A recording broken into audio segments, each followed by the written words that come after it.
Bueno, ofrezco mis disculpas porque se me olvidó cuando estábamos en los anuncios. El Día de la Madre está próximo. Es el 9 de mayo. Y como dice el calendario, el servicio lo vamos a hacer unidos. Sí, los hermanos americanos con nosotros. ¿Qué vamos a hacer ese día? Un programazo, un programa inmenso. Bien ideado para Dios. Porque Dios se merece lo mejor de nosotros. Entonces, yo quiero comprometer a los cantantes de la iglesia. No son profesionales, pero sí son regionales y municipales. Este pasito que tenemos aquí, el pastor Marcos y mi hermano, no sé, tienen una voz candelosa, ¿sabe? Y unidos son suficientes. Así que quiero comprometerlo públicamente para que ese día, 9 de mayo, traigan una alabanza de esas que ellos saben. ¿De acuerdo? Y otra cosita, dentro del programa van a haber 2 premios. Vamos a dar un premio a la madre más anciana que encontremos ese día aquí. ¿De acuerdo? Y vamos a dar otro a la más joven. ¿De acuerdo? Yo me acuerdo que hace unos años en Colombia hice este mismo programa. Pero allá le agregamos una condición más, la que tuviera más hijos. Y yo dije, aquí nadie se va a ganar ese premio. No, sí. El director de la escuela dominical estaba dirigiendo el culto y me dijo, por favor, ¿dónde está la madre más que tenga más hijos? Y yo veo a mi hermano que va, hay un desfile como una escuelita. 11 muchachos tenía esa hermana. ¡Qué barbaridad! Y ella se ganó el premio. Entonces yo dije, ¿hay que alguna madre que tenga 120 años? Nadie, pues, 120 años nadie va a salir. Bajé la que tenga 110 años. Tampoco. La que tenga 100. Tampoco. Al fin salió una de 90 y se llevó su premio. Ahora para la madre más joven, yo dije, ¿hay aquí alguna madre de 12 años? Nadie dijo nada. 13, una de 14. Y por supuesto presentó su niño. Así que aquí el 9 de mayo no vamos a tener a que más hijos tenga, pero sí la más anciana. Ahora no vaya a ponerse a la edad ni vaya a adulterar su licencia, ¿no? Para la edad. Ahora, el premio no es ningún viaje a Acapulco ni a Hawái, no. Le vamos a dar un premio. Oye, podría ser. De todas maneras, mi hermano, vaya orando por ese programa. 9 de mayo, el Día de la Madre.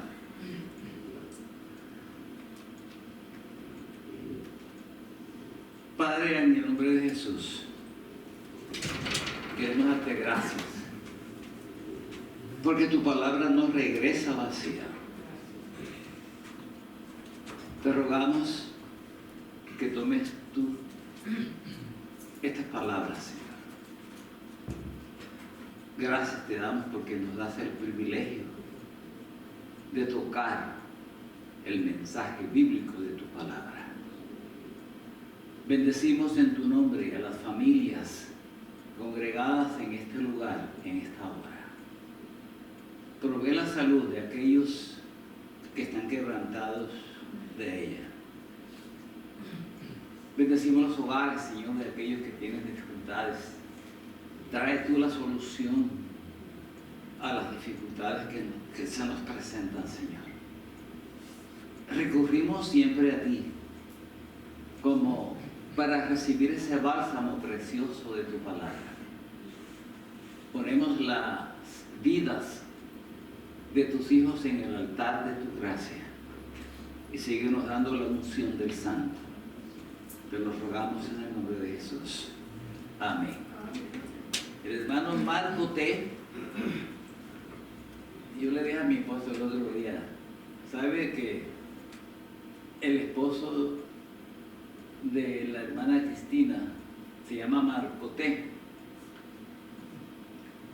Y ella me dijo, ella no se dio cuenta, pero después me dijo, el hermano Marco Tulio, sí, ese es mismo, el hermano Marco Tulio tiene una colaboración súper especial en esta mañana y él va a tener la lectura de la palabra. Así que hermano Marco T, véngase hasta acá.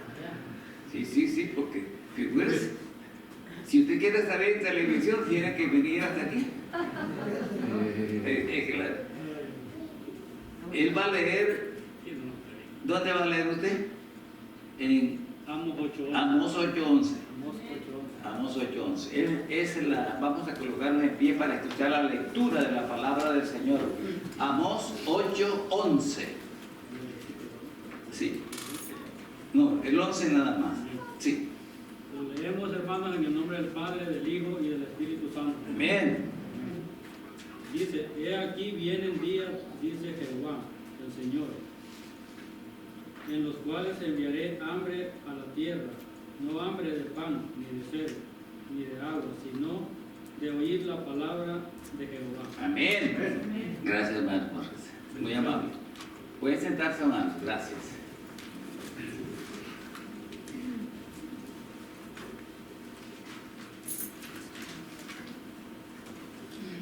Uno siempre cuando viene al púlpito, de una manera o de otra, uno se pone un poco nervioso, ¿verdad? Ya dirán ustedes, no, ese pastor tal, pues que se va a poner nervioso. Pues sí, yo me pongo bastante nervioso. No lo creen, es así. Amós 8:11. ¿Quién fue Amós? Vamos a pensar. Este terreno aquí está prohibido para mí. El domingo pasado, mi esposa casi le da un soponcio ahí porque ella dice que casi me enredo. Pero no, yo lo pisé. Pero como ella me cuida, entonces estaba pendiente. Y ¿se acuerdan? Se levantó y lo puso por allá. Hoy le prometo que no voy a estar en este territorio, voy a usar aquel. ¿De acuerdo? ¿Quién fue Amós? Amós fue un profeta de los llamados profetas menores. Y más o menos en la Biblia encontramos unos 12 o 13 profetas que se llaman profetas menores. Ah, pero hay profetas mayores, sí. Por ejemplo, Jeremías, Ezequiel, Isaías. Se le llama profetas mayores, ¿por qué? Porque el volumen de su profecía es más grande, es mayor, el material es mayor. Y el material de los profetas menores pues es muy corto, por eso se le llaman menores, profetas menores. Y a Amós se le da un título. Dentro de la profecía bíblica antiguo testamentaria, se le llama Amós el profeta de la justicia social. Ah, mi esposa me recordó. Siempre ayudando, pensaba que se me había olvidado. ¡Ay, gloria a Dios! No seas tan abusada. Bueno, ya que esto es lo que estaba yo diciendo, se me olvidó. Entonces, mi hermano, mira, el profeta de la justicia social, así se le llama Amós. Porque él estaba siempre ventilando los justos y lo injusto, estaba siempre pendiente de aquellas palabras pronunciadas en aquella época convulsionada, porque fue más o menos entre 750 y 730 más o menos. Fue la fecha cuando Amós predicó esa injusticia social. Él siempre estaba pendiente de aquel vendedor que vendía que vendía en el mercado, el carnicero que vendía la carne en el mercado. Las pesas eran falsas. ¿Una libra cuántas onzas tiene? 16. 16. Ah, muchas gracias. Oye, tengo que ayudar por todos los costados. 16 onzas tiene una libra. Y el carnicero o el tendero no estaba dando libra de 16 onzas, estaba dando libra de 14 onzas. Entonces Amós estaba protestando siempre por eso. Ese es el gran profeta Amós. Él utilizó la agricultura también. Cardaba lanas, ovejas, y recogía higos. Era un hombre rústico, pero un hombre de palabra, de la palabra de Dios. Y cuando el Señor le dijo a Amós, Hamer Yahweh, es una palabra hebrea que significa así ha dicho el Señor. Él lleva ese mensaje y lo transmitió a las naciones. Y la parte de hoy que nos corresponde hablar de ella, compartir la palabra, es mi responsabilidad. Ahora, hermano, usted es cristiano, ¿sí o no? Yo creo que los que estamos aquí todos somos cristianos. Pero ¿cuál es la responsabilidad que nos atañe? ¿Por qué tengo que compartir la palabra? Porque es mi obligación, es mi responsabilidad. Entonces a mí me da pena que se enteren de que yo soy evangélico. Porque yo tuve una experiencia. Uno de mis alumnos de la universidad en Colombia aceptó al Señor porque su suegra lo llevó al templo y hizo esa decisión. Y yo me alegré muchísimo. Yo le dije a él, Santiago se llamaba, le decíamos Tago, oye Tago, ¿y que llegaste al cristianismo? No, profe, yo, no, mi suegra, ocultando, porque le daba vergüenza. ¿Y cómo que nos da vergüenza a nosotros decir que yo soy cristiano?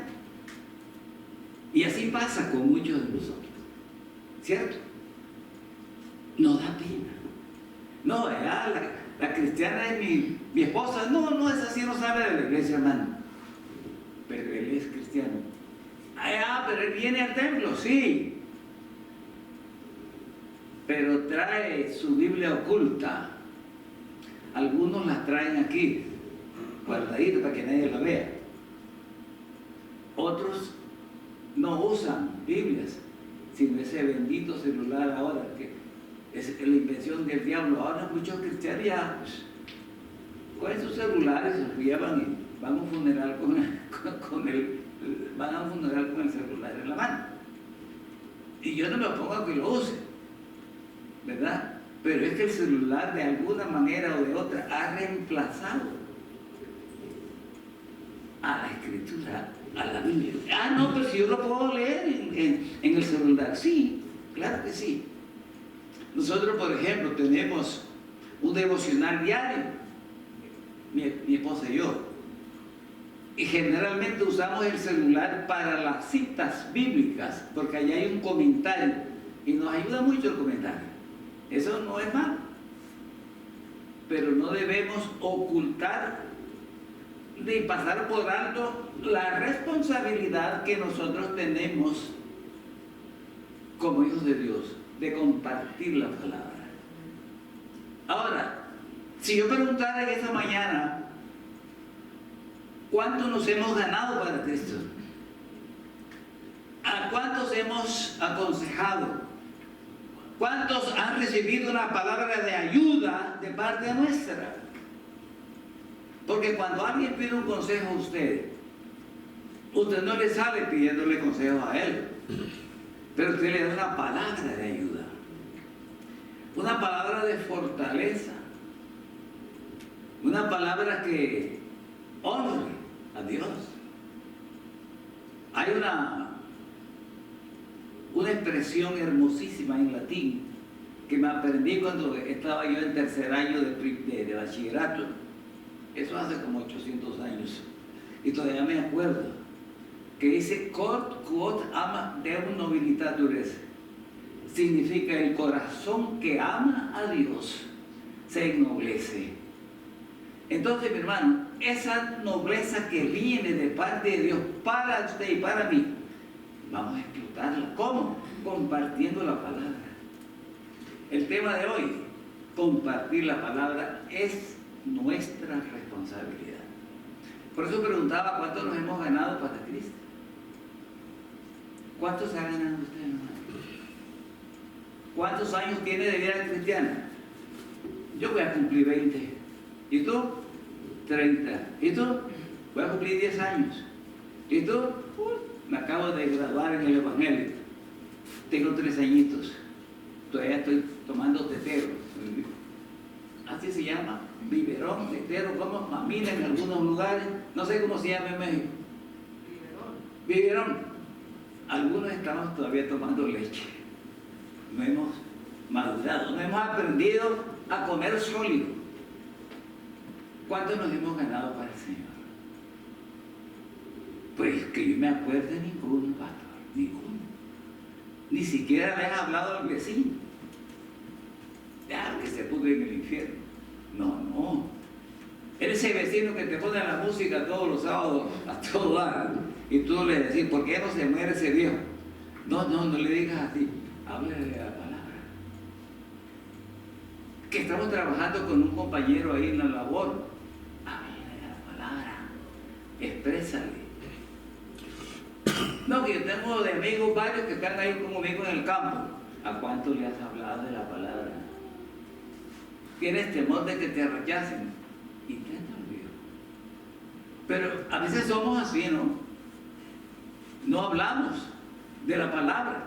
Y es nuestra responsabilidad. Mira lo que leyó el hermano Marco Tulio. Mire, he aquí vienen días, dice Jehová el Señor, en los cuales enviaré hambre a la tierra, pero no hambre de pan. Enviaré sed, pero no sed de agua, sino de aquellos que desean escuchar la palabra del Señor.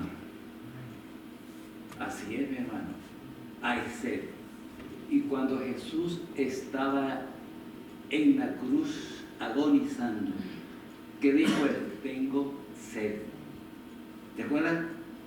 Pero él se estaba refiriendo a la sed física, a la sed de tomar agua, porque tenía tremenda fiebre en ese entonces, en esa hora.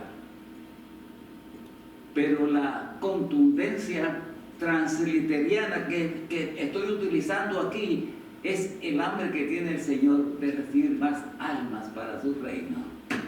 ¿Y cuánto nos hemos ganado? ¿Le has compartido la palabra del Señor a tu vecino, a tu vecina? Es momento no de callar.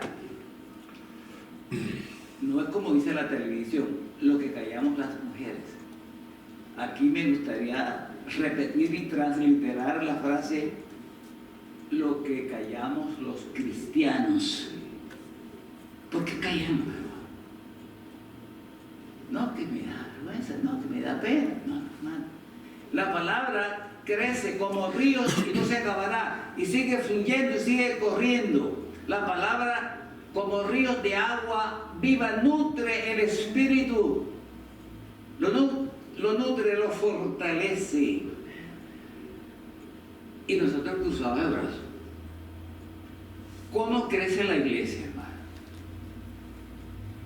El pastor no hace milagros, ni aún después de muerto hace milagros. Entonces, ¿cómo crece la iglesia? Por ti, por mí y por nosotros. Porque aquí no vienen, esto no es como la iglesia católica romana. El sacerdote católico abre las puertas y la gente llega por montones a la misa. Y el cura no va a buscar a nadie, ni va a llamar a nadie para que venga. El pastor es diferente, ¿cierto? El pastor abre la puerta y no sale a visitar, ni sale a compartir, ni llama, ni nada. Entonces, ¿cómo va a crecer la iglesia? Pero el grupito que tenemos, esa es otra bandera que a veces sacamos, ¿cierto? No, somos poquitos, pero estamos ennoblecidos. Somos calidad. Sí, yo sé que somos calidad, pero no te quedes en ese ensueño. No, viejo. Hay que hacer crecer la iglesia porque el número lo da el aspecto espiritual del creyente. ¿Cuál es más importante? ¿El crecimiento numérico o el crecimiento espiritual? ¿Cuál es más importante? Usted dirá, me parece que el crecimiento numérico es bien chévere, es bastante gente, la gente cantando y tal. Pero el aspecto espiritual, ¿dónde está? Se lo llevó hasta se fue. No, obvio. El aspecto espiritual es el fundamento, es lo fundamental. Si la iglesia tiene un aspecto bien definido, espiritualmente hablando, el aspecto numérico viene por el testimonio de la fe de la iglesia. Mira lo que dice Hechos 2:47, ¿ya lo buscó? ¿Qué dice Hechos 2:47? Usted que se sabe muchos versículos de memoria, que dice Hechos 2:47, ¿qué dice? Hechos 2:47. Alabando a Dios y teniendo favor con todo el pueblo, y el Señor añadía cada día a la iglesia los que habían de ser santos. Aleluya. ¿Por qué creció la iglesia del primer siglo, hermano? Porque usted cree que creció. Creció por el testimonio fehaciente, por el testimonio práctico de la iglesia de aquel entonces. Hay una simpatía enorme. Y dice que el pueblo tenía simpatía para la iglesia. Oye, ese es cristiano, pero no parece. Esa es cristiana, sí. Oiga, pero si viera cómo se porta en la casa. En la casa somos unas perfectas leonas, unas tigresas de esas que malentonan y despedazan a cualquiera con sus colmillos. Y en la iglesia, ¡ay, la hermanita piadosa, esa que tiene una oración bien linda y tal, y se pone su yalcito y camina! No. Somos aquí y somos allá, ¿verdad? Es el testimonio de la iglesia la que fructifica la numerología de la iglesia. Seguro que sí. Oye, este hermano es cristiano, qué bien, ¿verdad? El impacto del testimonio personal es importante. Yo soy compañero, yo tengo un cristiano que es compañero mío de la fábrica. No, pero ¿qué cristianito ese? No. ¿Cuándo va a venir al templo? Nunca viene a ver. Por el testimonio que le estamos dando. ¿Cierto? Pero mira lo que la palabra dice. Para ser impactante con los de adentro como con los de afuera. Compartir la palabra es nuestra responsabilidad. Pero la Biblia dice, ¿y cómo oirán si no hay que les predique? No, es que me da pena. Eso es como queremos. ¿Qué queremos? ¿Cómo queremos hacer la iglesia? ¿O qué queremos de la iglesia? ¿Qué método estamos utilizando para que la iglesia crezca? Si lo que la palabra me dice, ¿y cómo oirán si no hay quien les predique? No, el pastor que le da su salario, ese que trabaja. No, así no es, mi hermano. La responsabilidad es nuestra. Hablar de la palabra es nuestra responsabilidad. dar un consejo a tiempo, dar una palabra de ayuda, es nuestra responsabilidad.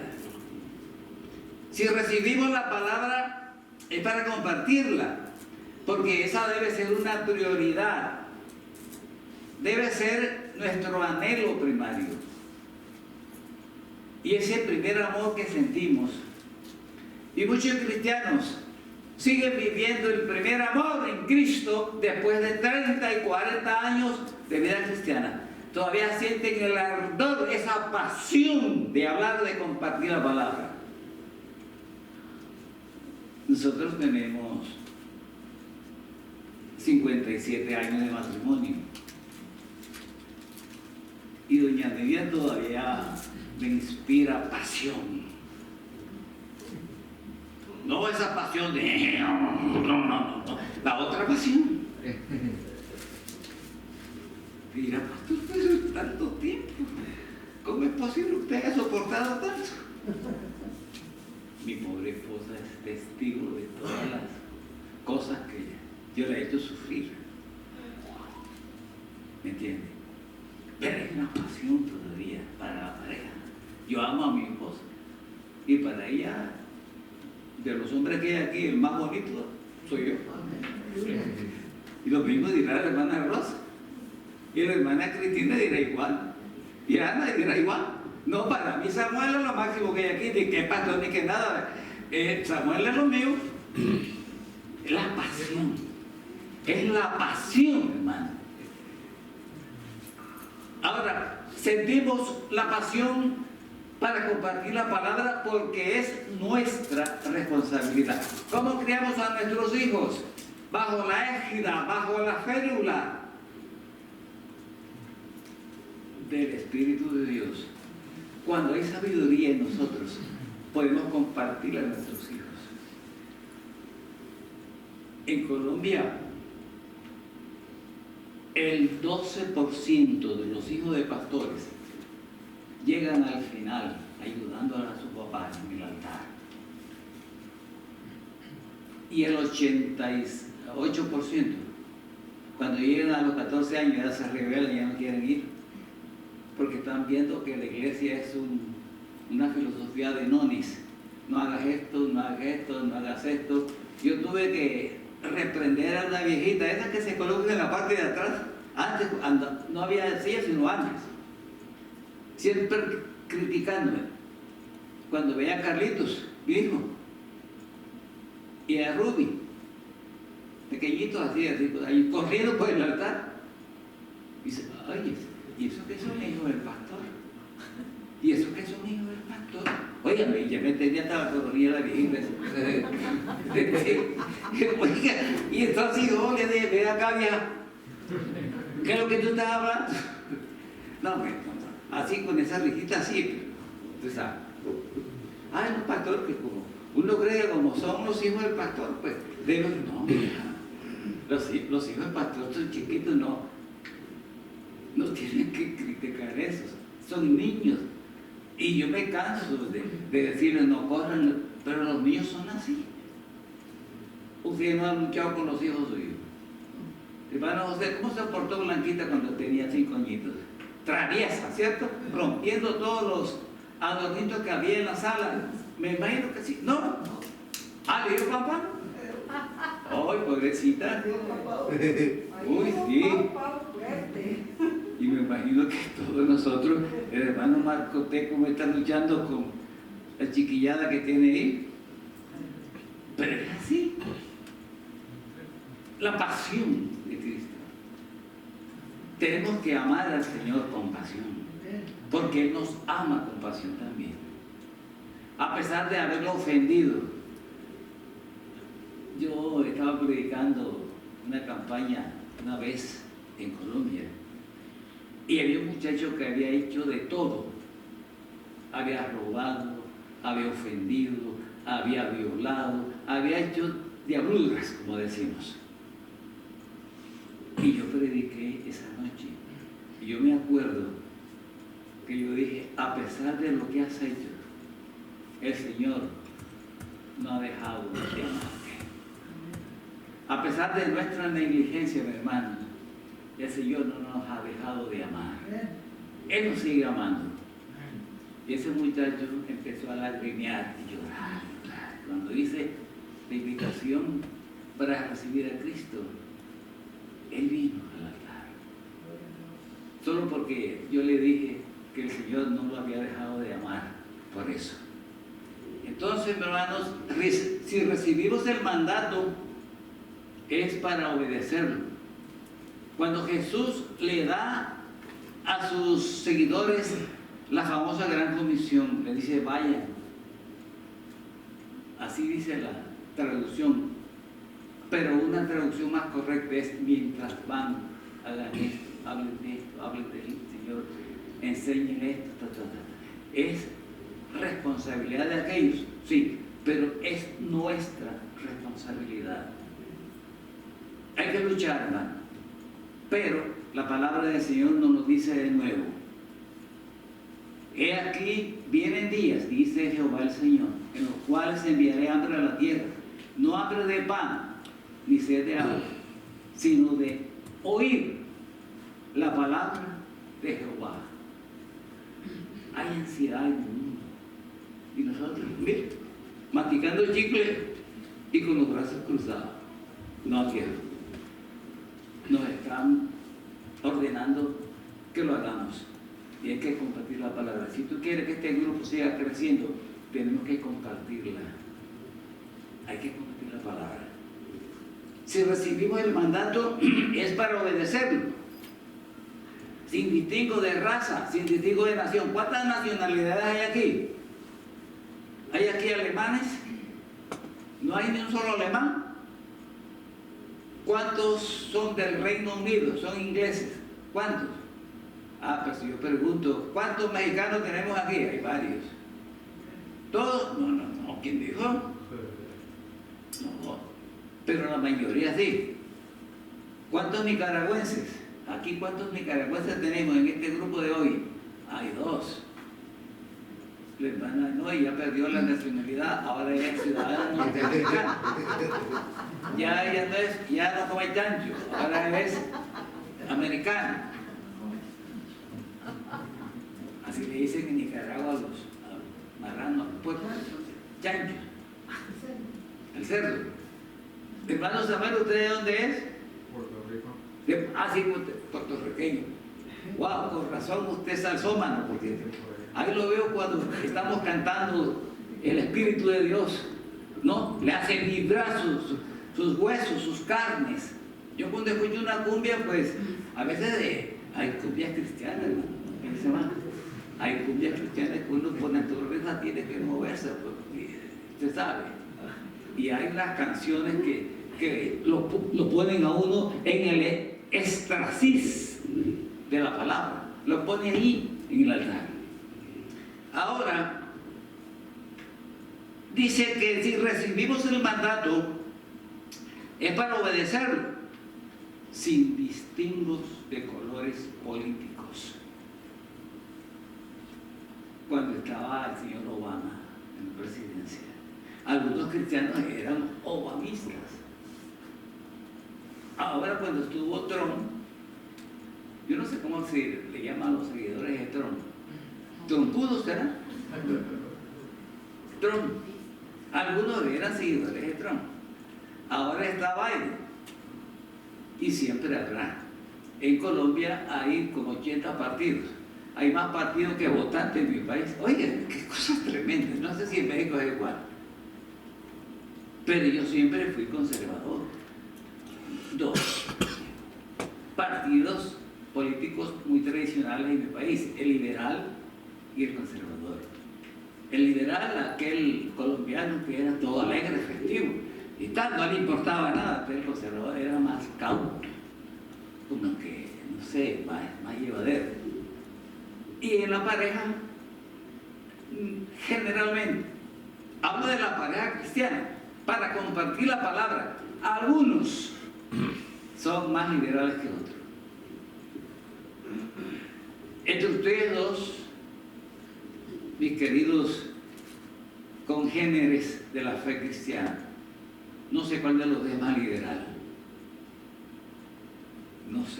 entre el hermano José y su esposa Rosa, me parece que la hermana Rosa es más liberal, es más chapalante, así es la que manda. ¿Verdad? Bueno, no es la que manda, sí, pero pone, ¿no? Pone bases, pone leyes. El pobre hermano José a veces las cumple, a veces no, pero entonces tenemos esa paridad, esa es la pasión de Cristo. Algunos de nuestras, no sé si entre Samuel y la hermana Ana, ellos, no sé cuál de los dos es más liberal, es decir, comparte más la palabra. Entre Marcoté y la hermana Cristina, yo creo que Marco es más, como que más quedadito que la hermana Cristina, no sé. Entre mi esposa y yo soy el campeón. Ella manda. Entonces, bueno, esa es la pasión de Cristo. Por eso el apóstol Pablo dice, no juntéis en yugo desigual con los incrédulos. Porque sería bueno si un cristiano debe casarse con una cristiana. Pero a veces no es así. Un cristiano se casa con una de afuera de la iglesia y viceversa. ¿Y por qué ocurre? No por si acaso se lo gana para el Señor, pero a veces le sale el tiro por la culata. Pero ¿qué pasa? Dentro del mismo maridaje que hay dentro de la iglesia, hay parejas donde se manifiesta el yugo desigual. Pero siendo cristianos. ¿Y por qué? Observe que uno de los dos es más dado a la oración. Ese yugo desigual. Uno de los dos es más dado a compartir la palabra y le da pena al otro. Yugo desigual. Entonces, sí hay yugo desigual dentro del pueblo cristiano. Ahora, lo más importante de todo esto es que todos estamos cortados con la misma tijera, ¿verdad? En pro del Evangelio de amor de Cristo Jesús, Cristo el Señor. Y Amós tenía razón. Si recibimos el mandato es para obedecerlo. Hacer discípulos es la orden que recibimos. Usted verá qué hace. Si faltara el alimento espiritual, hay que proveerle el alimento espiritual. En ocasiones usted puede proveer alimento físico, porque ayuda con un arroz, con un espagueti, con una papa, con algo. Pero a veces la pareja no está pidiendo, no está recibiendo, no está ansiosa de recibir ese alimento material, está ansiosa por recibir el alimento espiritual, la palabra de ayuda, la palabra que viene del corazón del Hijo de Dios. Es importante eso. Ese alimento se da con amor. Ese alimento se reparte con gozo. Ese alimento se da cumpliendo la meta propuesta. Finalmente, el mundo tiene hambre y sed. Sí, sed de agua y hambre de pan. Cristo ofrece ese pan porque Él es el pan de vida. Si comes de ese pan, no volverás a tener hambre. Y si tomas de esa agua, no volverás a tener sed. Que Dios nos bendiga, hermanos, y que nos provea del alimento. Vamos a colocarnos en pie.